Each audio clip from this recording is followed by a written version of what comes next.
이 새벽에 우리에게 주시는 하나님의 말씀은 신약성경 마태복음 10장 1절에서 15절까지의 말씀입니다. 제가 가지고 있는 성경책으로 신약성경 14쪽에 있습니다. 하나님의 말씀을 받들어 읽겠습니다. 예수께서 그의 12제자를 부르사 더러운 귀신을 쫓아내며 모든 병과 모든 약한 것을 고치는 권능을 주시니라. 12사도의 이름은 이러하니 베드로라 하는 시몬을 비롯하여 그의 형제 안드레와 세베대의 아들 야고보와 그의 형제 요한, 빌립과 바돌로메, 도마와 세리마테, 알포웨오 아들 야고보와 다데오, 가나나인 시몬 및 가룟 유다 곧 예수를 판자라. 예수께서 이 12를 내보내시며 명하여 이르시되 이방인의 길로도 가지 말고 사마리아인의 고을에도 들어가지 말고 오히려 이스라엘 집에 잃어버린 양에게로 가라. 가면서 전파하여 말하되 천국이 가까이 왔다 하고 병든 자를 고치며 죽은 자를 살리며 나병 환자를 깨끗하게 하며 귀신을 쫓아내되 너희가 거저받았으니 거저주라. 너희 전대에 금이나 은이나 동을 가지지 말고 여행을 위하여 배낭이나 두벌 옷이나 신이나 지팡이를 가지지 말라. 이는 일꾼이 자기의 먹을 것 받는 것이 마땅함이라. 어떤 성이나 마을에 들어가든지 그 중에 합당한 자를 찾아내어 너희가 떠나기까지 거기서 머물라. 또 그 집에 들어가면서 평안하기를 빌라. 그 집이 이에 합당하면 너희 빈 평안이 거기 임할 것이요 만일 합당하지 아니하면 그 평안이 너희에게로 돌아올 것이니라. 누구든지 너희를 영접하지도 아니하고 너희 말을 듣지도 아니하거든 그 집이나 성에서 나가 너희의 발에 먼지를 떨어버리라. 내가 진실로 너희에게 이르노니 심판날에 소돔과 고모라 땅이 그 성보다 견디기 쉬우리라. 아멘. 이 시간 선택 그리고 파송이란 제목으로 말씀을 나누도록 하겠습니다. 본문 1절에 보면 예수께서 그의 12제자를 부르사로 시작합니다. 마태복음에는 나와 있지 않지만 마가복음과 누가복음의 기록에 의하면 예수님께서 산에서 밤이 새도록 기도하시고 난 후에 그를 따르는 제자들 가운데서 12명의 사도를 택하셨습니다. 예수님을 따르는 자들은 12명만 있었던 것이 아니었습니다. 이미 사역을 시작하신 지 1년이 훨씬 넘은 시기였기 때문에 수십 명 혹은 수백 명이 예수님을 따르고 있었습니다.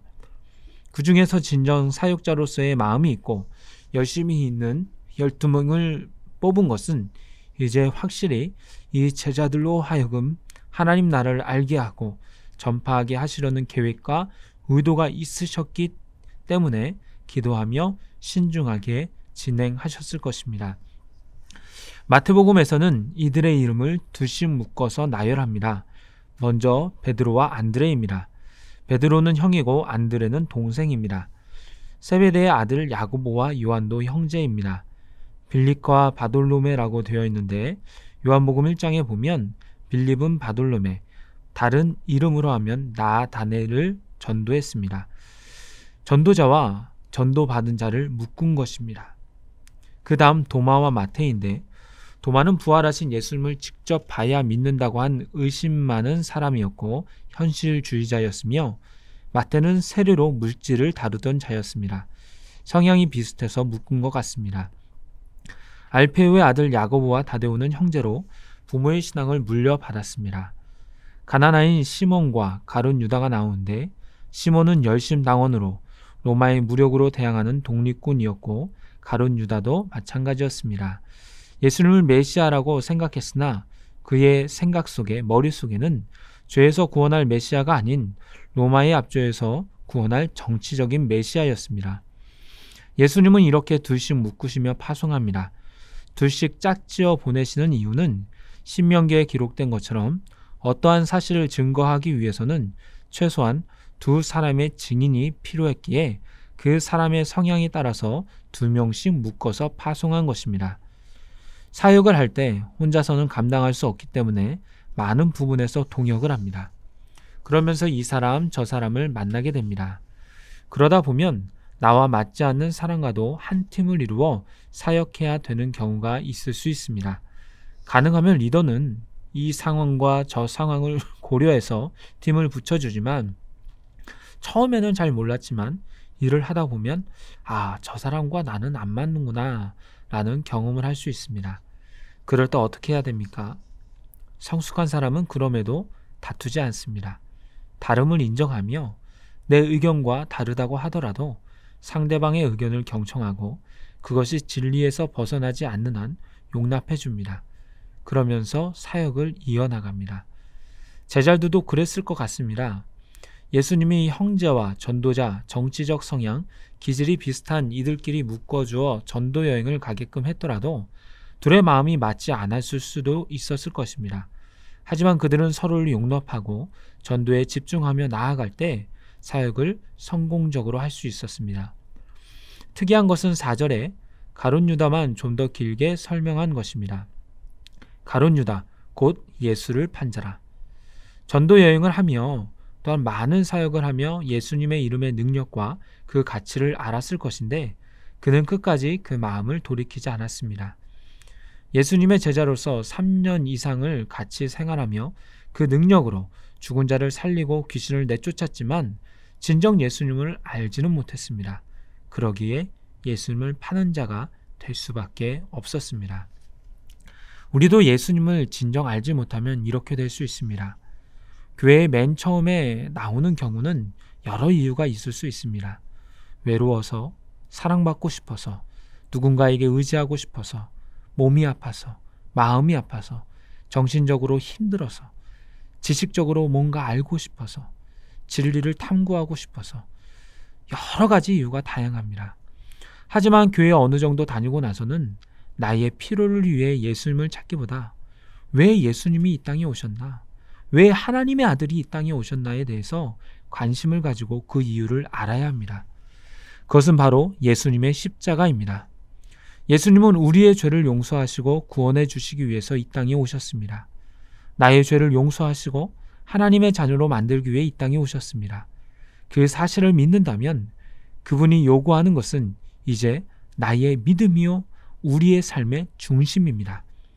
나를 대신해서 죽으신 그분께 감사하며 나의 중심과 나의 주권을 주님께 드리는 것, 이것이 바로 예수님을 믿는 것입니다.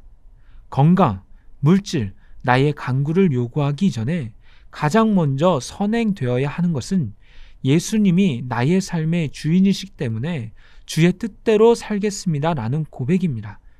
가룟 유다는 이러한 고백이 없었기에 십자가에 예수님을 팔고 떠난 것입니다. 5절부터 보면 예수님은 떠나는 제자들에게 당부의 말씀을 하십니다. 첫 번째는 먼저 유대인을 전도하라는 것입니다. 5절과 6절입니다. 예수께서 이 12를 내보내시며 명하여 이르시되 이방인의 길로도 가지 말고 사마리아인의 고을에도 들어가지 말고 오히려 이스라엘 집에 잃어버린 양에게로 가라.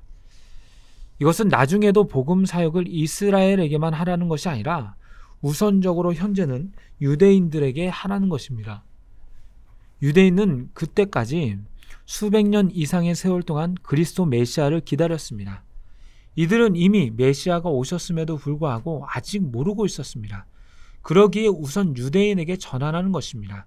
이것은 한시적인 명령으로 이후에는 이방인에게로 복음이 확장됩니다. 두 번째는 거저 주라는 것입니다. 8절입니다. 병든 자를 고치며 죽은 자를 살리며 나병 환자를 깨끗하게 하며 귀신을 쫓아내되 너희가 거저 받았으니 거저 주라. 예수님은 제자들을 보내실 때 그냥 보내시지 않았습니다. 1절을 보면 모든 병과 모든 약한 것을 고치는 권능을 주셨습니다. 그러기에 저들은 예수 그리스도의 천국 복음을 전하면서도 말로만 하는 것이 아니라 병과 약한 것을 고치며 예수님처럼 권능을 행할 수 있었습니다. 그러한 사역을 하고 그것이 소문이 나면 많은 사람이 따르며 또 재물을 줄 수도 있습니다. 하지만 뭐라고 하십니까? 거저 받았으니 거저 주라는 것입니다. 우리가 비그리스도인들에게 베푸는 사랑도 마찬가지입니다. 하나님께 거저 받은 그 큰 사랑을 거저 주는 것입니다. 생색낼 필요가 없습니다. 알아달라고 할 필요가 없습니다. 거저 받은 것을 거저 나눠줄 뿐입니다. 세 번째로 예수님은 아무것도 가져가지 말라고 하십니다. 9절과 10절에 보면 너희 전대에 금이나 은이나 동을 가지지 말고 여행을 위하여 배낭이나 두버롯이나 신이나 지팡이를 가지지 말라. 이는 일꾼이 자기의 먹을 것 받는 것이 마땅함이라.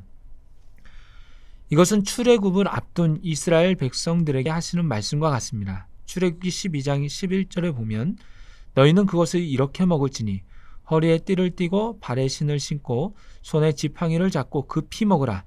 이것이 여호와의 유월절이니라. 이스라엘 백성들은 출애굽 이후 광야로 향했습니다.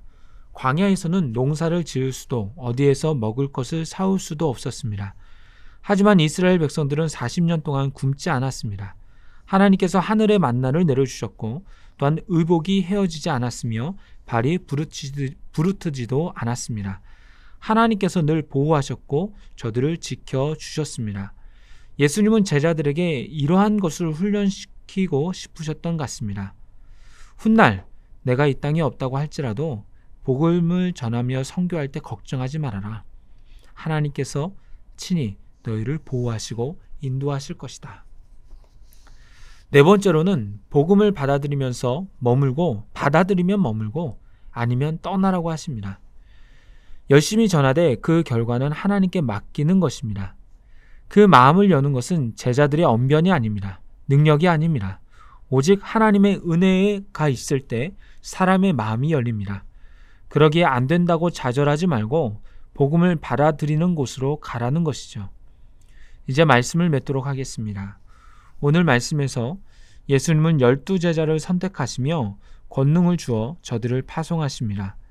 또한 파송할 때 몇 가지 당부의 말씀을 하십니다.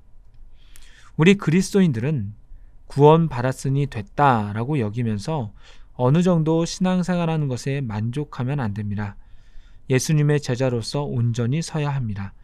누구든 복음 전파자로 나아가야 합니다. 세상에서 살아갈 때 소금과 빛의 역할을 감당하며 행동으로, 말로 예수 그리스도를 나타내야만 합니다. 그렇게 할 때 핍박이 올 수 있습니다. 뭔가 하려고 할 때 사단이 우리를 공격하여 우리의 마음을 좌절시키고 실망시킬 수 있습니다. 요즘같이 매스컴에서 교회와 그리스도인들을 폄하할 때는 더욱 위축됩니다. 하지만 그럼에도 나는 세상에 파송된 예수님의 제자라는 의식을 놓치지 않으며 사랑으로 섬길 때 주님께서 그 삶을 인도해 주시고 또한 주님께서 그 삶을 주관하여 주실 줄로 믿습니다. 기도하겠습니다. 하나님 아버지, 이 시간 선택 그리고 파송이란 제목으로 주의 말씀을 나눴습니다. 아무 공로 없지만 은혜로 그리스도인이 된 것에 감사를 드립니다. 거저 받았으니 기쁨으로 전하고 열심을 다해 세상에서 그리스도를 나타내는 저희들이 되게 하여 주시옵소서. 코로나 상황에서 사람들의 인식 속에 많이 위축될 수 있지만 이럴수록 사랑으로 섬기게 하옵소서. 예수님의 이름으로 기도드리옵나이다. 아멘.